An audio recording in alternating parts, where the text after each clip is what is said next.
विशाळगड अतिक्रमणाचा मुद्दा तापला. संभाजीराजे छत्रपती गडाच्या दिशेनं रवाना. मागील अनेक महिन्यांपासून ऐतिहासिक अशा विशाळगडावर अतिक्रमणं वाढलेली आहेत. अशा अनेक शिवभक्तांनी गडसंवर्धन करणाऱ्या व्यक्तींनी याबाबत तक्रारी केलेल्या आहेत. आता या प्रकरणामध्ये कोल्हापूरचे छत्रपती शिवाजी महाराजांचे वंशज संभाजीराजे छत्रपती यांनी आक्रमक पवित्रा घेतलेला आहे. विशाळगडावरील वाढत्या अतिक्रमणांवरून त्यांनी लाखो शिवभक्तांसह विशाळगडावर जाण्याचा निर्णय घेतला आहे. चलो विशाळगड अशी मोहीम घेऊन संभाजीराजे छत्रपती विशाळगडाकडे निघाले होते. विशाळगडावरील अतिक्रमणामुळे शिवभक्त आक्रमक झाले आहेत. अनेकांनी याबाबत आवाज उठवला असून सर्व स्तरावरील रोष व्यक्त केला. या वाढत्या अतिक्रमणाविरोधात संभाजीराजे छत्रपती यांनी देखील विशाळगडावर दौरा केला. कोल्हापुरातील जुना राजवाडा येथे तुळजाभवानी देवीचे आणि छत्रपती शिवाजी महाराजांची गादी यांचे दर्शन घेऊन तसेच करवीर राजगादी आणि राजर्षी शाहू महाराजांच्या प्रतिमेचं पूजन करून संभाजीराजे यांनी विशाळगडाकडे प्रस्थान केले आहे. लाखो तरुणांनी हाती भगवा झेंडा घेत आणि विशाळगड अतिक्रमण मुक्त झालाच पाहिजे अशा आशयाचं पोस्टर हाती घेत विशाळगडाकडे धाव घेतली.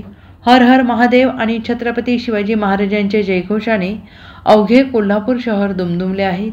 त्यांच्यासोबत संभाजीराजे छत्रपती देखील सामील झालेले आहेत. पावनखिंडमधून ते विशाळगडाकडे जाणार आहेत. कुठल्याही शुभ कार्याला जायचं असते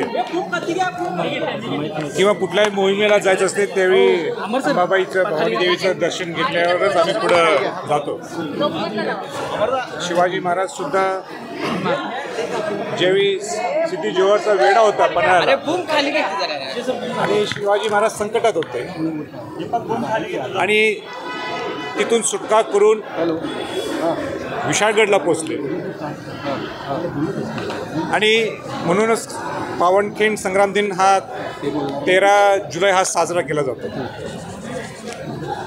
पण आज संकटात खऱ्या अर्थाने विशाळगड आहे.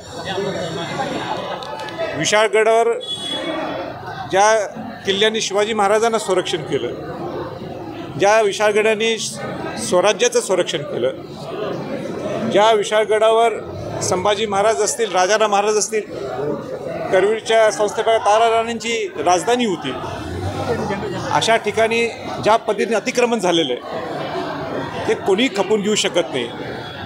आणि हे औचित्य साधून आम्ही सर्व शिवभक्त किल्ला विशाळगडला शिवाजी महाराजांना वंदन करण्यासाठी, अभिवादन करण्यासाठी आम्ही सर्वजण जातो. पोलिसांची फौज देखील ठिकठिकाणी उभी करण्यात आलेली आहे. प्रशासनाच्या भूमिकेकडे तो त्यांचा प्रश्न आहे, त्यांना जे काय करायचं आहे. मी तर एक शिवभक्त आहे आणि शिवाजी महाराजांना वंदन करण्यासाठी मला जाण्यासाठी कोणी थांबू शकत नाही आहे आणि या दृष्टिकोनातून पूर्वीसुद्धा गेलो आणि आजही निघालो आहे. इतकंच फरक आहे. काल तुम्ही म्हणाला होतात सायंकाळी की अजूनही वेळ केलेला नाही, वरिष्ठ पातळीवरून माझ्याशी संपर्क केला जावा. तसं काही संपर्क झालेला आहे कुणाचा किंवा काय? माझ्याकडं कोणी संपर्क साधला नाही आहे. तो त्यांचा प्रश्न आहे. आमचा प्रश्न इतकाच आहे की अतिक्रमण मुक्त व्हायला पाहिजे विशाळगडचं. ज्या विशाळगडनी शिवाजी महाराजांना संरक्षण दिलं आणि शिवाजी महाराजांना अभिवादन करण्यासाठी, वंदन करण्यासाठी आमची जाण्याची जबाबदारी. कायदा सुव्यवस्थेचा कारण देऊन गुन्हा देखील आपल्यावर दाखल होऊ शकतो. नाही, गुन्हा नोंद झाला तर मला अभिमान आहे. मला अभिमान आहे गुन्हा जर माझ्या नोंद झाला तर, पहिला गुन्हा जीवनातला.